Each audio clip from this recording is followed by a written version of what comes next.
하나님의 말씀은 여호수아 13장 1절에서 7절까지입니다. 여호수아가 나이가 많아 늙음에 여호와께서 그에게 이르시되 너는 나이가 많아 늙었고 얻을 땅이 매우 많이 남아있도다. 이 남은 땅은 이러하니 블레셋 사람의 모든 지역과 그스 족속의 모든 지역 곧 애굽 앞 시올 시내에서부터 가나안 사람에게 속한 북쪽 에그론 경계까지와 블레셋 사람의 다섯 통치자들의 땅 곧 가사 족속과 아스돗 족속과 아스글론 족속과 가드 족속과 에그론 족속과 또 남쪽 아위 족속의 땅과 또 가나안 족속의 모든 땅과 시돈 사람에게 속한 무아라와 아모리 족속의 경계 아벡까지와 또 그발 족속의 땅과 해 뜨는 곳에 온 레바논 곧 헤르몬 산 아래 바알갓에서부터 하맛에 들어가는 곳까지와 또 레바논에서부터 미스브롯마임까지 산지의 모든 주민 곧 모든 시돈 사람의 땅이라. 내가 그들을 이스라엘 자손 앞에서 쫓아내리니 너는 내가 명령한 대로 그 땅을 이스라엘에게 분배하여 기업이 되게 하되 너는 이 땅을 9지파와 므낫세 반 지파에게 나누어 기업이 되게 하라 하셨더라. 아멘. 여호수아가 나이가 많아 늙었다. 13장 1장 그렇게 시작이 됩니다. 가나안 정복 전쟁이 시작된 지 꽤 오랜 시간이 지났던 것 같습니다. 성경은 우리처럼 자세한 시간의 흐름에 대해서 크게 관심을 갖지 않습니다. 시간 자체가 하나님의 피조물이기 때문에 몇 년이 지났냐, 몇십 년이 지났냐, 이런 것이 그렇게 중요하지 않습니다. 엿가래처럼 늘어져 있는 긴 시간의 흐름일지라도 그 속에 하나님의 일과 관련돼서 크게 의미가 없는 것이면 성경은 굳이 그 부분을 포착하여 기록하려고 하지 않습니다. 반면에 단 며칠일지라도 구속사와 관련돼서 대단히 중요한 일이면 그것은 또한 기록을 합니다. 그래서 이 여호수아서를 보면 우리가 보기에는 며칠 몇 달 안에 진행된 것 같이 훌쩍 지났는데 어느새 그 안에 몇십 년의 세월이 담겨 있는 경우도 있습니다. 가나안 땅에 들어와서 전쟁터에서 뒹굴면서 어느새 여호수아의 인생에도 황혼역이 찾아왔던 것 같습니다. 여호수아가 나이 많아 늙음에 바로 그 뜻입니다. 근데 그때 여호와께서 그에게 이르시되 너는 나이가 많아 늙었고 얻을 땅이 매우 많이 남아있도다. 조사를 바꿔서 읽어보면 여기에 담긴 영적 의미가 좀 더 정확하게 포착이 됩니다. 너는 나이가 많아 늙었고 얻을 땅은 매우 많이 남아있도다. 이렇게 나이가 많아 늙었는데 얻을 땅은 아직도 많이 있다. 가나안 땅 정복을 위해 할 일은 아직도 많이 남아있는데 어느덧 너의 인생에는 황혼역이 찾아왔다. 삶은 이제 곧 끝나갈 것인데 아직 네가 마치지 못한 일들은 산적하게 남아있다. 이 뜻입니다. 그리고는 우리 주님이 2절부터 6절까지 이 남은 땅은 이러하니 쭉 말씀하시는 거예요. 여호수아와 이스라엘이 정복해야 될 땅을 열거하시는 것입니다. 나이 많아 늙었는데 그래서 이전처럼 왕성하게 일을 할 수 있는 때도 아닌데 이스라엘이 정복해야 하는 땅은 이렇게 많이 남아있다. 하나님께 이 말을 듣는 여호수아의 마음이 어땠을까요? 무덤덤했을까요?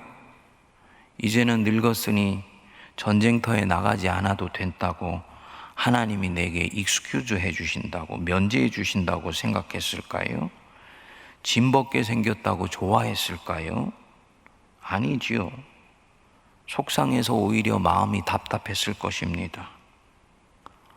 자기는 늙어서 이제는 칼자루 하나를 들 수 있는 힘도 없는데 아직 정복해야 될 땅은 많이 남아있다. 하나님이 어떤 분이신지를 잘 모르는 사람이라면 이 하나님이 지금 나를 약을 올리시나, 나를 낙심시키시려고 이런 말을 하시나 라고 생각했을 수도 있습니다. 그런데 그게 아니에요.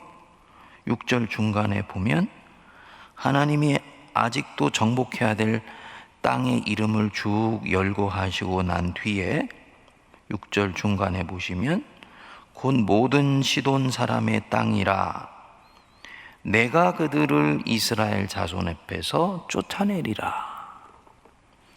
내가 그들을 이스라엘 자손의 앞에서 쫓아내리라. 너는 늙어서 병들어 더 이상 이 전쟁을 감당할 수 있는 능력이 없다는 것 나는 잘 알고 있다. 그래서 너는 인생의 황혼역이 찾아와서 이 전쟁터에 나가서 모래바람 뒤집어 쓰며 남은 땅을 정복할 능력이 없을지라도 내가 이 가나안 족속을 이스라엘 앞에서 쫓아내리라. 너는 그 땅을 다만 내가 너에게 준 지혜를 따라서 분배하도록 하여 이스라엘의 기업이 되게 해라. 곰곰이 묵상 한번 해보십시오. 사람이 어떤 일을 하다가 나이가 많아 늙으면 그 하던 일도 거기서 멈추어집니다. 사람이 일을 하고 사람이 일을 진행하니 사람이라는 엔진이 멈추면 그 일도 거기까지 진행되다가 종료가 되는 것입니다. 그런데 여호수아가 하는 일은 좀 다르다는 거죠. 자신이 일을 하다가 나이가 많아 늙어서 더 그 일을 할 수가 없는데 그런데도 그 일은 계속되는 거예요. 그래서 그 열매가 자기에게로 돌아온다. 왜냐? 다른 누군가가 이 일을 계속해 주기 때문입니다. 여호수아가 하는 일이 하나님의 일이고 하나님의 나라를 이루는 일이기 때문에 누가? 하나님이 계속하신다는 것입니다. 그렇구나. 내가 하는 일이 내 개인이 하는 일이면, 내 개인에 속한 일이면 내가 그 일 멈추는 순간 그 일도 멈춰지는 거죠. 내 욕심을 채우는 일이고 내 인생의 업적을 이루는 일이라면 나 외에는 아무도 내가 하는 일에 대해서 관심 갖지 않습니다. 그래서 내가 그 일 멈추면 그 일도 스탑이 되는 것입니다. 다른 누군가를 위해서 하는 일인 만큼 내가 아니라도 그 후에 그 일에 달려들어서 해주는 주체가 있는 거예요. 내가 하는 이 일이 영원한 가치를 가진 일인 만큼 하나님은 계속해서 일을 해주십니다. 젊었을 때는 그래서 일의 가치라는 것이 왜 중요한지 모릅니다. 그저 움직이고 열심히 하고 그리고 그것에 눈앞에 보이는 보람만 있으면 되는 것이라고 생각을 합니다.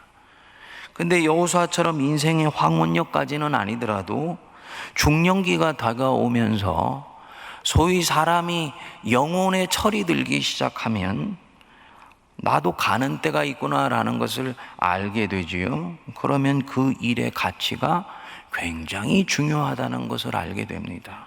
그 가치가 지나가는 것이냐 영원한 것이냐인 만큼 내가 지금 하는 일도 영원히 지속될 수 있는 일이냐 아니면 내 인생이 끝나는 것과 함께 혹은 역사의 흐름과 함께 멈춰질 수 있는 일이냐로 구분이 되는 것입니다.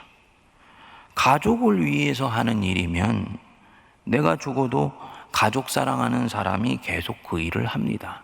그러나 그것은 내 가족에 속하는 일일 뿐이에요. 또 어떤 나라를 위해서 하는 일 중요합니다. 소중합니다. 성도님들, 그러나 제가 반복해서 말씀을 드려왔지만 풀은 마르고 꽃은 시들어요. 흥망성쇠, 나라의 흥망성쇠는 주님께 달려있는 것이지 그것은 영원에 속하는 일이 아닙니다. 이 세상에 흥했다가 쇠하고 망하는 나라들이 한두 개가 있습니까? 그러니까 결국은 그것도 역사의 흐름 속에서 지나갈 수 있는 것입니다. 다 지나갑니다. 인생도 지나가고 하던 일도 멈춰지고 숨도 끊어지는 날이 있습니다. 그런데 이 사람이 여호수아처럼 하나님을 위해서 하는 일, 하나님의 나라, 복음을 위해서 하는 일, 그 일은 영원히 남아 있습니다. 역사가 지나가고 세상은 흥했다 망하고 나라는 일어섰다가 또한 쇠하여 갈지라도 내가 하나님을 위해서 행한 모든 일들은 그대로 남아 있습니다.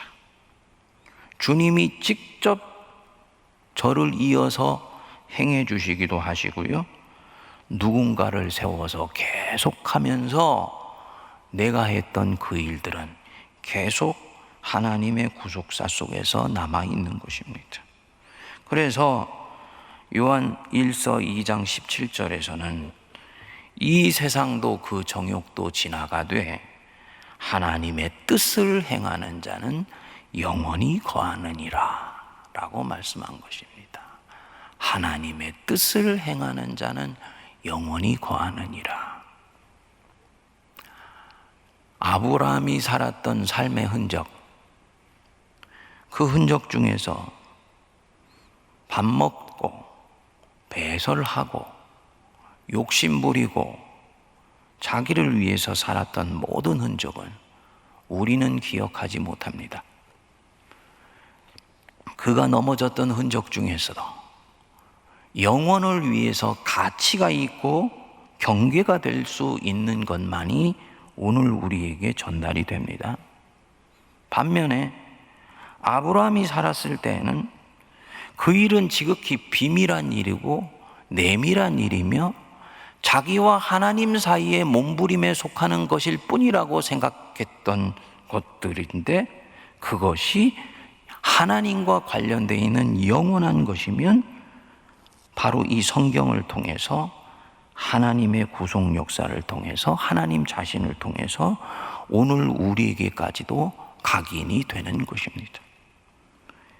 하나님의 뜻을 행하는 이가 영원하다는 것은 바로 이 뜻이에요. 아브라함이 자신의 인생을 하나님 앞에 살아갈 때 그가 자기가 살았던 모든 삶의 흔적이 이 성경 66권 속에 당당히 한 페이지를 자랑하면서 그가 믿었던 하나님과 관련되어 있는 수십 년, 수백 년, 수천 년을 이어서 앞으로 수만 년 동안 기록되어서 전달될 수 있을 것이라는 것을 어떻게 알았겠습니까? 그러나 주님은 신실한 것이 당신 자신을 믿었던 삶의 흔적, 하나님과 함께 모래바람 뒤집어 쓰면서 몸부림쳤던 너의 흔적은 그대로 영원히 남아있을 것이다. 너는 나이가 많아 늙었고 그리고 네 사명은 여전히 끝난 것이 아니지만은 내가 너를 이어서 네가 한 모든 일들을 완성해 갈 것이다. 이 여호수아뿐만 아니라 믿음의 사람들 모든 사람들에게 해당되는 것이지요. 사랑하는 성도님들, 고생하시는 분들한테는 매몰차게 느껴질 수도 있고 지금 이 코로나 때문에 허덕거리는 분들한테는 매정하다라고 느껴질 수도 있습니다만 이 코로나 지나갑니다. 그런데 내가 이 코로나 속에서 지나가는 것들에 의해서 내 시선과 내 감각이 압도되어 헐떡헐떡거린다면 나는 그것 때문에 영원한 것을 놓쳐버릴 수 있다는 거지요. 결국은 세월이 지나 그 코로나를 돌이켜볼 때 그때 그것도 결국은 지나가는 것이었는데 왜 내가 그것이 마치 내 영혼을 질식시킬 수 있는 것처럼 두려워하고 염려했을까라고 생각되지 않겠습니까? 정말 내가 사는 지금 삶이 덧없는 것이 되지 않기 위해서라도 나를 삼킬 것 같이 내 시선과 내 감각을 압도하는 바로 이것이 영원한 것이 아니라면 그것에 함몰되지 않고 그 속에서 그것을 뚫고 일하시는 살아계신 하나님을 주목할 수 있게 되기를 바랍니다. 나의 삶이 덧없이 지나가는 것이 되지 않기 위해서 결정적으로 중요한 것입니다. 무슨 뜻일까요? 오늘도 하나님과 그분의 나라와 직접 관련되어 있는 것들에 자기 인생을 투자하는 것입니다. 세상 일을 하더라도 하나님의 영광을 위하여서 하고 하나님의 나라가 확장되는 방향으로 일이 진행되게 해야 되는 것입니다. 세상이 아무리 다급하다고 할지라도 세상 사람과 똑같은 방법으로 온갖 인간적 꾀와 술수를 써서 그 목적을 이루는 것이라면 그것은 세상의 일이고 내 일이지 하나님의 일이 되지를 못합니다. 나중에 얼마나 허망해지는지를 모릅니다. 우리가 지나온 인생을 돌이켜보면 금방 알 수 있지요. 살아온 세월 중에서 힘들지만 그때 진짜 내가 잘했다 라고 생각되는 일이 있죠. 어떤 경우입니까? 하나님의 뜻대로 정도를 걸었던 경우입니다. 반대로 그때 그거 내가 살아남기 위해서지만 그렇게 했으면 안 되는 일인데 라고 생각하면서 그거 지우고 싶은 일이 있지요. 어떤 경우입니까? 신앙의 정도를 걷지 않고 하나님과 관계없이 일을 풀어나가려고 했었던 경우입니다. 나중에 허망해집니다. 인생의 한 대목도 이러한데 우리가 죽고 난 뒤에 우리의 삶의 흔적들을 기억해주는 내 믿음의 후손들이 나를 볼 때야 오직 하겠습니까? 내가 그분과 접속되어 있는 만큼만, 그분과 관계되어 있는 만큼만 영원하다.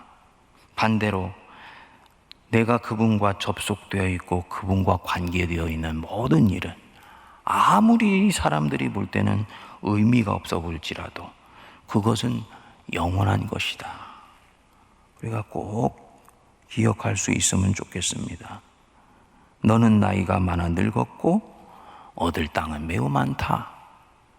네가 하지 못한 일, 내가 그들을 이스라엘 자손 앞에서 쫓아낼 것이다. 대단히 혼동스럽고 혼란스러운 한복판 속에서 살아갑니다만 오늘도 영원한 것을 쫓아가셔서 내가 다하지 못했던 남은 일 하나님이 기억해 주셔서 신실하게 해 주실 것이기 때문에 나의 살았던 모든 삶의 흔적은 영원에 속한 것으로 하늘나라 생명책에 기록될 수 있으면 좋겠습니다. 그 은혜가 우리에게 임하게 되기를 바랍니다. 기도하겠습니다. 지금은 우리 주 예수 그리스도의 크신 은혜와 하나님 아버지의 무한하신 사랑하심과 성령님의 위로교통 감동 감화 역사하심이 일시적인 것, 지나가는 것, 덧없는 것들에 눈길 빼앗기지 않고 한눈 팔지 아니하며 오직 하나님과 그분의 나라를 위해 신실히 복무하여 내가 한 모든 일들 주님 앞에 기억되고 주님과 주님의 사람들이 계속 그 일을 이어가는 복된 일 되게 하는 일에 자기 인생을 온전히 드리는 거룩한 주의 백성들 머리머리 위에 피로 값주고 사신 세문안 교회와 한국 교회와 고통하며 신음하는 이 나라 이 민족과 온 우리 위에 이제로부터 영원토록 함께 하옵시기를 간절히 축원하옵나이다. 아멘.